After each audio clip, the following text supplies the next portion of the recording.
అసలు నువ్వు ఇలాంటి స్టేటస్‌లో ఉంది.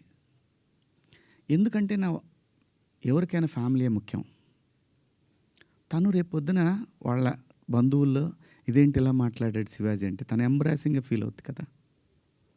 నా పిల్లలు వాడి ఫ్రెండ్స్ ఇదేంట్రా మీ నాన్న ఇలా మాట్లాడాడు. Which is hurting. నా ఇంటెన్షన్ బ్యాడ్ లేదు.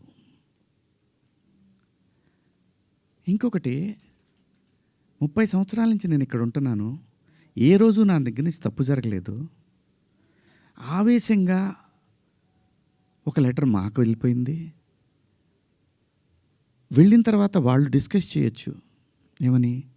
కాదండి ఒకసారి శివాజీ తోటి మాట్లాడి ఆయనతోనే పెట్టిద్దాం ఒక అపాలజీ లెటర్ అని వాళ్ళు చెప్పొచ్చు. ఇవేవి జరగల.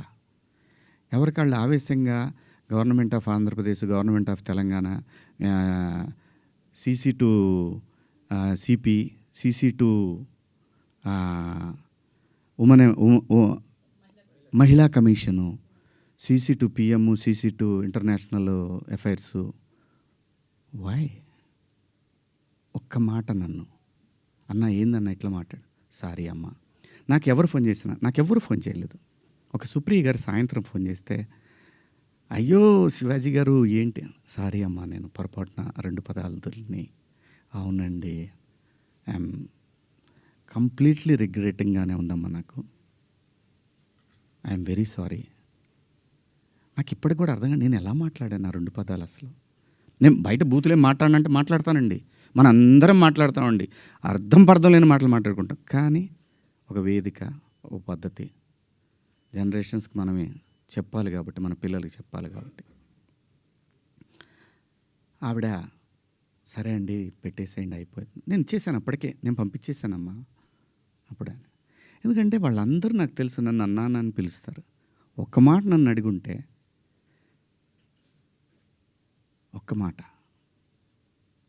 నేనేమన్నా మిస్బిహేవ్ చేశానండి ఎవరితోన్నా? ఎప్పుడన్నా మీరు ఏ ఆర్టిస్ట్ అయినా సరే, ఇప్పటికీ భూమిక గారితో చేస్తాను మేడం అని పిలుస్తా, లయమ్మ అంట.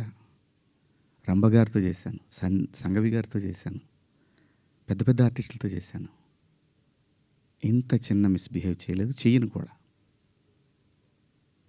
ఎందుకంటే ఏదో ఒక రోజు ఇది మనకి గుదిబండై కూర్చుంటుంది. అందుకని నేను ఎప్పుడు కూడా అసలు అమ్మాయిలతో దగ్గర కూడా ఎవరైనా కనపడ్డా కానీ యాటిట్యూడ్ అనుకుంటారు.